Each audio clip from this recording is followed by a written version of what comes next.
Hi, my name is Grace. I'll be your guide today at the museum. Join me as we explore. Welcome to the University of Michigan Museum of Art in Ann Arbor, Michigan. We're called UMA for short. The building has two parts, a new wing and an older section with columns and steps. Inside, there's art everywhere. Join us for a field trip today. Let's imagine that you just arrived at UMA with your friends and your teacher. We'll enter the new part of the building. It has a stone floor and high ceilings so sound echoes. It's exciting to be on a field trip with classmates, and everyone bustles about taking off jackets and finding their chaperones. Once we settle into small groups, let's explore art together. We're going to stop at 4 artworks today. What will we see? We'll look at art that makes us look twice. Do a double take.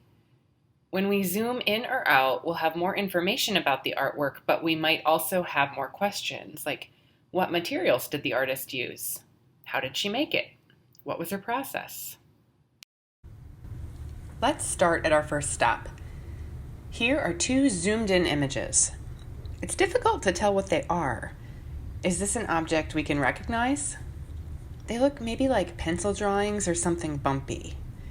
In close-up number 1, I see empty spaces that look like shining light. And when I look very closely at number 2, I see very small circles or loops. Some are dense and close together, and others are a little bit more spread out. They kind of look like empty flower petals to me. If we step back further and zoom out, what will be revealed? Yikes! It's the shape of a skull. Walter Altman, the artist, bent thin wire into small circle shapes over and over again. The wire clumps together in some areas, and it's spread out in others. When this artwork's on the wall, people often walk by and they don't see the skull shape. You have to stand at just the right distance, and the lighting also needs to be just right to create shadows on the wall behind it. How did he figure this out? He experimented. Positive spaces usually seem close to you, and negative spaces are the background holes or the areas that seem far away. This work is tricky because Walter Altman flips that around. The light or thin areas, like the curved forehead, look like they pop out towards us, and the thick, dense areas of wire, like the eye socket, feel like they're caving in. But what's this about? Why did Walter Altman make a skull when he could have made a building or a piece of fruit or anything else? He's from South Africa, and that's where evidence of some of the earliest humans have been found. He also likes to produce art about bugs and landscapes, so he doesn't only make skulls, but the ideas in his work are about excavation and discovery and science and life. If you're at home and you have paper clips, here's an activity you can try to experiment, like Walter Altman. Unbend your paper clips into somewhat straight lines, and then rebend them into a different shape, maybe a circle, a U shape, or a triangle. And then repeat that shape many times and connect the wires into a chain or woven mat. Shine a light through the wires and observe the shadows on the wall or on the floor. You can pause here and try this, or you can do it after the video. If you don't have paper clips, don't worry about it. See what else you can find or use your fingers to create repeated shadows on the wall. Let's move on to our second stop. What is this? An egg carton in the art museum? Imagine that a pretty tall grown-up was standing next to this. It's twice as tall as her, so it's big. What else can we notice? It looks like the holes are a bit lighter in color than the flat surface, and it looks like they may have been scooped out. How many holes are there? 5 across the short way and 9 up and down. So 5 times 9 is 45. I don't know if there's a reason that there are 45. Some rows look pretty even, and others slope down a little bit. Let's zoom in to see what we can discover. Oh, it's rough. It looks like hacked out wood. It's cedar, which is hard. So Ursula von Riddingsvard, the artist, needed to use carving tools to scrape out these craters. But as an artist, she had a choice.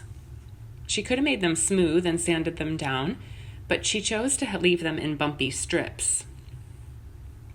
People sometimes come to an art museum and they say, first of all, I really wish I could touch that art because it would feel so rough on my hands and I want to put something in those holes. Second of all, it's cool that it's a repeated shape, but does it mean anything?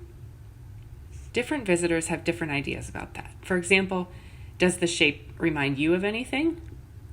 I think of birds' nests or walnuts, but you might have other ideas. When the artist Ursula was young, she needed to leave her home because of a war. She lived in 8 different camps, working hard and always moving around. And I wonder if there's a connection between scooping out the wood and feeling displaced, like digging something out and moving it to a new place. That's a great thing about art. It lets us wonder and ask questions. Depending on where you live and what you have available, what your grown-up says, and the weather, that's a lot of dependings, see what you can find to scoop. Maybe dirt or ice cream? What tools would you need? Could you use your hands? How does it feel to dig something out?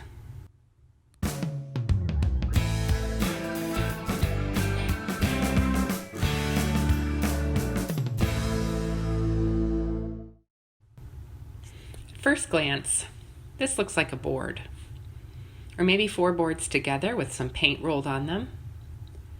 If I look closely, I see some red writing and some small nail holes.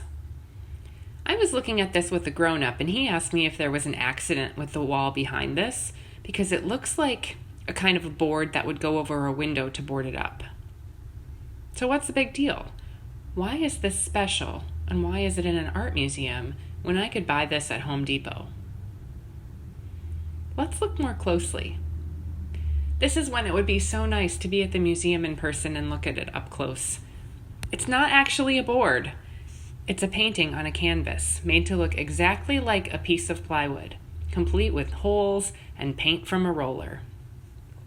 Okay, but why would John Clem Clark, the artist, want to spend so many hours painting tiny details to make it look like something else?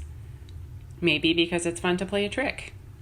My kids love April Fool's Day, and one of their favorite pranks is to put toothpaste inside of an Oreo and pretend it's frosting, or to switch the salt and sugar so my coffee tastes awful. Clark's other paintings are hyper-realistic, which means they look even more real than real, like an ear of corn with butter melting on it, or a piece of bread with craggly crust.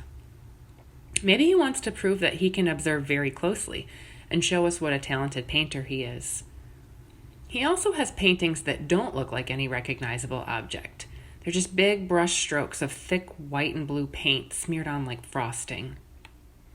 Maybe he's interested in exploring the limits of paint and what it can do. What do you think? Sometimes a pencil drawing with shading can look like metal. The graphite in the pencil can glow in the light and look 3D. It's fun to make something flat look like it's jumping out. So if you have a pencil and paper, try drawing a curved bowl or cup. Art for Kids Hub on YouTube is also a good place for instructions on how to draw 3D.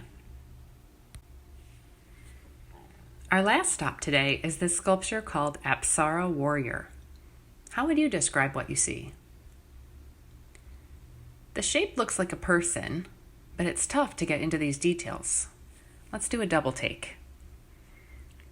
It looks like it's made of metal tubes, but specifically it looks like a gun, or a lot of guns, stuck together. The artist Uk Vichet is from Cambodia, a country in Southeast Asia that experienced a war. After a war, there were lots of leftover guns and weapons. The teachers at Vichet's art school made a competition. They challenged the art students to make sculptures out of the remaining guns. Vichet had a lot of choices, and he decided to sculpt an Apsara warrior, a traditional goddess of peace. During the war, he wasn't allowed to tell Cambodian folk stories or listen to music of his grandparents or dance in a traditional way because the government had strict rules. So after the war, he was thankful to be able to make art about traditions, and he chose the Apsara dancer. These dancers trained for many years and told stories with their hands, like sign language. This specific Apsara dancer is telling a story with her hands. What is it? Oh, and by the way, he won the competition. This pose is not easy. See if you can replicate it without falling over. To plant your heels, stick your toes in the air, bend your knees, tuck in your back, tummy in, and elbows out. Thanks for coming to UMA online today. We did a lot of looking and looking again.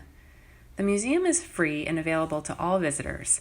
You're welcome to visit the museum when it's open to see these artworks in person. So look up close and do a double take. You can find these images on UMA's website. Visit exchange.uma.umich.edu and then search for the art title.